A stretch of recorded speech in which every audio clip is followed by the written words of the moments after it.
Bioremediation. In this video, I will try to discuss every corner of the topic bioremediation. Let us look first at the word bioremediation. We can split this word into bio and remediation. So whatever we are going to learn in this video must encircle the remediation, pollution reduction by or through bioagents.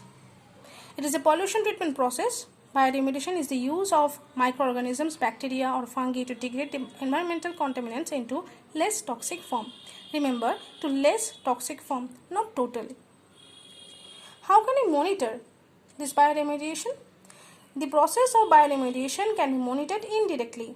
Remember, indirectly by measuring oxidation reduction potential, that is a redox potential in soil and groundwater, together with pH, temperature, oxygen content, election acceptor, donor concentration, concentration of breakdown products, etc.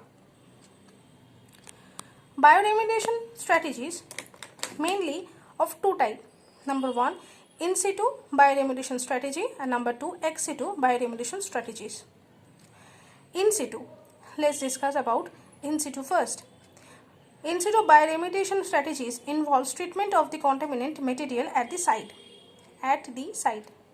There are mostly popular three in situ bioremediation strategies are bioventing, bioaugmentation, biospurging. Bioventing, supply of air, nutrient through wells to contaminated soil to stimulate the growth of indigenous bacteria. It is used for some simple hydrocarbons where the contamination is deep under the surface.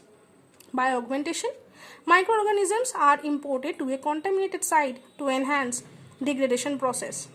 Biospurging, injection of air under pressure below the water table to increase groundwater oxygen concentration and enhance the rate of biological degradation of contaminants by naturally occurring bacteria.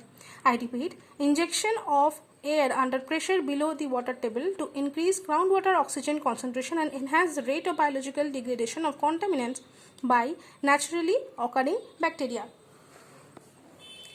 Next, ex situ.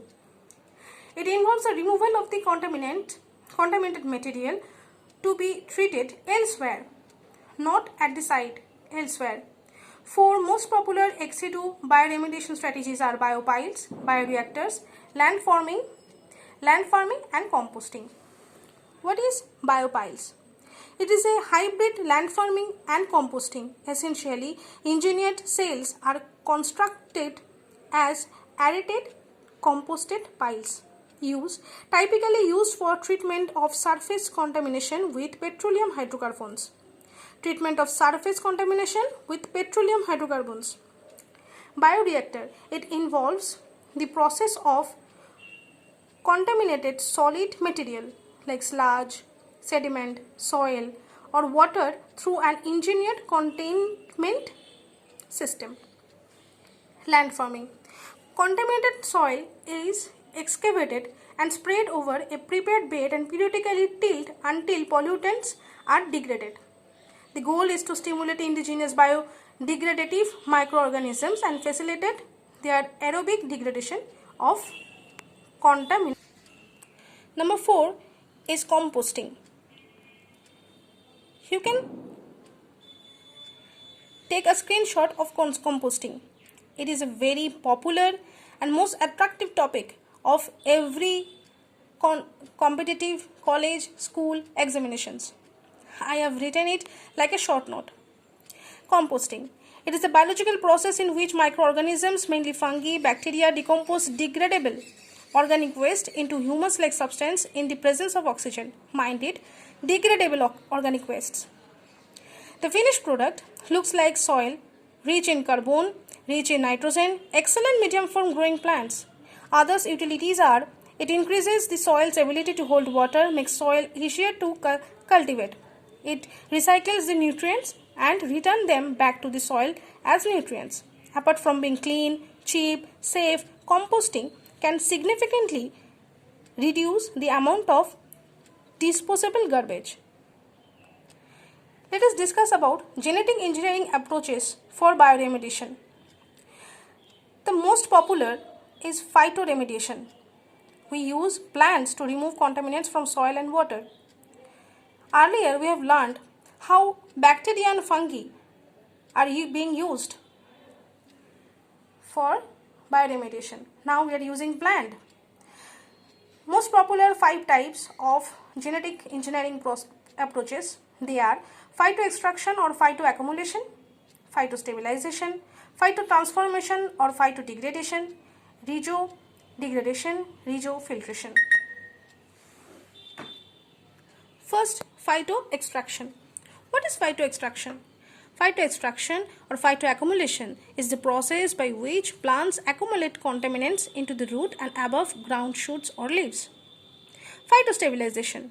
It is a technique in which plants reduce the mobility or migration of contaminated soil. Leachable constituents are adsorbed and bound into the plant structure so that they form unstable mass of plant from which the contaminants will not re-enter the environment. We encounter the word adsorbed. What is adsorbed? What is adsorption? Adsorption is the adhesion of atoms, ions or molecules from a gas, liquid or dissolved solid to a surface. This process creates a film of the adsorbate on the surface of the adsorbent. I repeat, adsorption is the adhesion of atoms, ions or molecules from a gas, liquid or dissolved solid to a surface. This process creates a film of a adsorbate on the surface of the adsorbent. This process differs from absorption, in which a liquid is dissolved or permeates a liquid or solid respectively. What is phytotransformation or phytodegradation? Phytotransformation refers to the uptake of organic contaminants from soil, sediments or water and their transformation to more stable, less toxic, less mobile form. Rhizo-degradation is a breakdown of contaminants through the activity existing in the rhizosphere. The activity is due to the presence of proteins and enzymes produced by the plants or by soil organisms such as yeast, fungi, bacteria. I repeat, rhizo-degradation is the breakdown of contaminants through the activity existing in the rhizosphere. The activity is due to the presence of proteins and enzymes produced by the plants or by soil organisms such as yeast, fungi, bacteria. What is rhizo-filtration?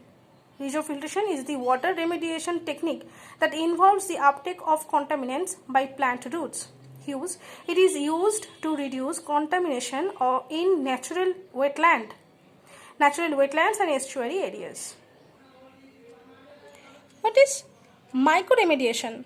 Mycoremediation, where fungi is used to decontaminate the area. Mycofiltration, using fungal mycelia to filter toxic wastes and microorganisms from water in soil. Now discuss about the advantages and disadvantages of bioremediation. Advantages are: it is useful for destruction of a wide variety of contaminants, less expensive and of course environment friendly.